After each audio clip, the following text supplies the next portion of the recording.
What are men only problems most women can't experience? Walking behind a woman and realizing you're going to overtake her. Not wanting to be creepy or scare her. I'm a big burly hillbilly type, so you slow down. Realize now you're keeping pace with her, which probably seems creepy too. Duck, I'll just stop walking for 20 seconds.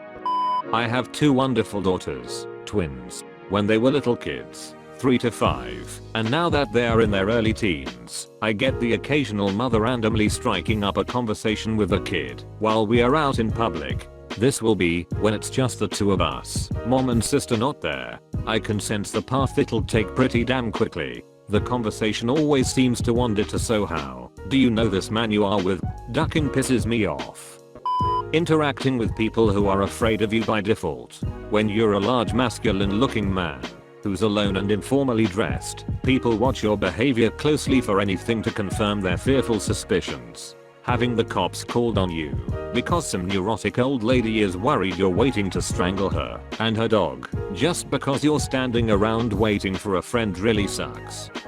When your scrot itches and you do the pinch and roll through your pants but accidentally do it too hard, thus resulting in roughly 30 seconds of that agonizing burning pain which feels like your bag is going to rip apart. I call this the chef because it's like when a chef takes a pinch of salt and sprinkles it in a dish, except the salt is your bullskin. You also got the spread and scratch, where you use the thumb and middle finger to spread your bullskin, while you scratch with the index finger, and of course the plant and rake, where you plant your thumb as a base and extend all your other digits in an outward motion to smooth out and scratch the bullskin, similar to a raking motion. Being called gay for turning a girl down for dicks, specifically if it's with your partner. I'm not talking about online creeps that get turned down immediately. I mean if you are dating someone, even if just for a little bit, but you have been on a few dates or been with them for a while. If a woman turns down dicks, we have to accept it, or we get called misogynistic. But if a man turns down dicks, oh well, it must be the end of the world. Oh, you cheated on me with your sister. You don't find me attractive anymore. Are you actually into men? The fact that I talked with my hands a little. This girl I dated on our third date asked if I was gay. I have nothing against gay people and don't see it as insult in my mind, but you know damn well they try and throw it at us as an insult, as if being effeminate were the worst thing a manly man like us could do. Another thing, I can't hug my best friend in a picture without being called gay. Can't do fun stupid poses without being called gay, but women can straight up kiss their female friends and it's just straight girls playing. I have two sisters, and one of them was bugging me to take them to the aquarium desperately. Dad's gone since forever, so I said sure. We finally go, and when we are at the mall or some other place outside, I'm 26 and she's 13. Someone always comes up to us and says, "Sweetie, do you know this man? Has he hurt you?"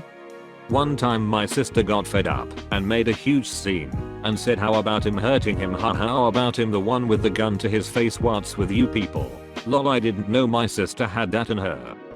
One of my high school buddies didn't wear underwear. Never had, ever, in his entire life. Yeah, whatever, Dwayne.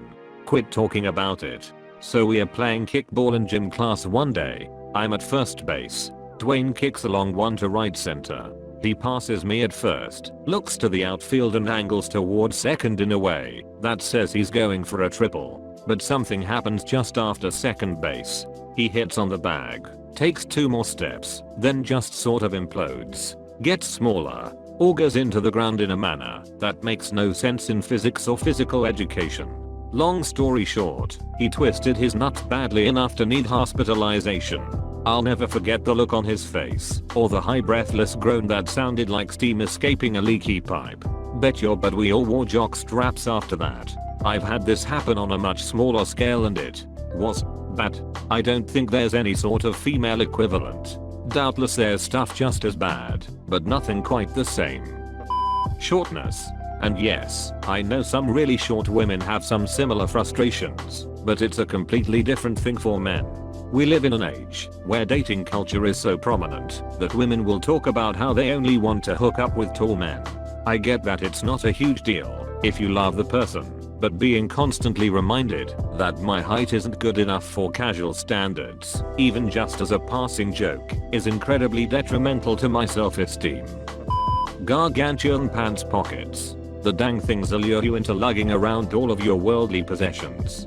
Pretty soon your pants get heavy, you swap out your belt for suspenders, then you start wearing a straw hat, then you start a farm, and it all goes downhill from there. Awkward urinal conversation by that guy who just won't go away. He always seems to pick the stall right next to you, no matter how many are open, and always has stupid poop to say. Inevitably he takes a peek down at PP thinking he's sly, but you notice, and you just stand there, too uncomfortable to even piss, so you're stuck there even longer, PP in hand, with Carl talking away and looking at your package. Eventually you zip up and walk away in defeat without having even pissed and get back to work. You'll try again later, but this time in a stall. Duck you, Carl. I was in Chicago a few years back with my girlfriend. We got lost, so I decided to ask an obvious local female, 25-year or so, for directions. I said, "Excuse me, do you know where?" And she panicked, said no and jogged right past me in fear. Worst part was, my girlfriend yelled at me for not understanding the plight that all women face. I get that part, and maybe I'm wrong, but this was broad daylight on Lakeshore with hundreds of people around. Just seemed like an overreaction. I swear sometimes my PP goes rogue while I'm urinating. Like you think it's almost done, then there's a bit more and it somehow shoots 90 degrees to your right and hits the cat though you are aiming directly at the bowl. Luckily it's a rare occurrence, but the only thing I can figure is sometimes the sudden pressure change lets you piss through another dimension for a moment and its direction is randomized when it comes back to ours. Prostate cancer. I can't imagine how awful it must be for a man to have to spend more time in a bathroom than a woman who pees, then washes her hands, checks her makeup, reapplies lipstick, checks Facebook and then leaves, whereas the male one room over is still trying to get started. In a house, if dad is in the bathroom, it is quicker to drive to McDonald's and use their toilet than wait him out. I have to be the assertive one when seeking a relationship, but not too assertive, otherwise I get called aggressive and get accused of harassment. I'm a really socially awkward person. Like I'm so socially awkward, I make Scott Finn Pilgrim look like a pimp. Are you trying to flirt with me? I usually can't tell the difference between flirting and just acting friendly, so just tell me what you want to say. Do you want to go out sometime? You might have to ask me, because if the feeling's mutual, my tongue might decide to be a sody on me when I try to ask you. I'm a girl, but I think this fits the stereotypes of men and how they aren't supposed to have anxiety disorders.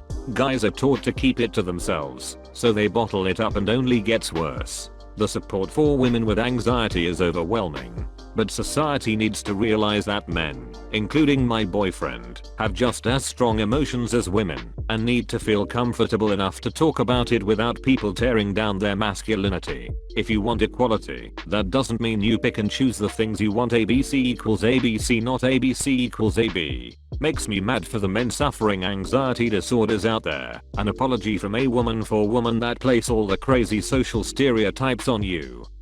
Mansplaining.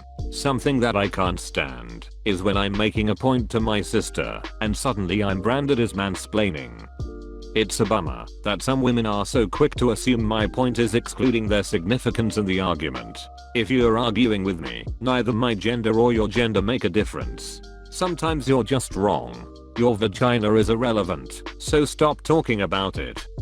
Women are encouraged to be any type of woman they want to be. Highly feminine, tomboy, etc. Men can only be manly. Sure, people say you'll be accepted, but it's never true unless you're openly gay. If any woman says she's going into a traditionally male role, firefighter, pilot, engineer, everyone cheers her along. If a straight man say he's going to be an esthetician, flight attendant or nurse, people still laugh at him or assume he's gay. Explaining how something works to someone and then being labeled as a mansplainer because you have knowledge about a topic.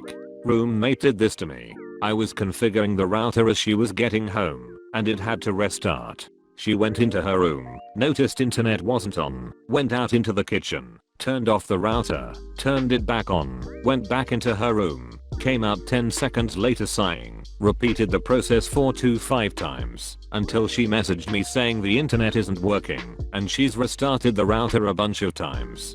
Told her the router doesn't immediately spew out internet the second you turn it back on, that it has some startup time to it. I then told her I would probably have to reconfigure it again, since it was turned off so many times and that sometimes happens with the router when it's off for too long. She proceeded to tell me to stop with the mansplain, that she just needed the internet in order to submit her essay.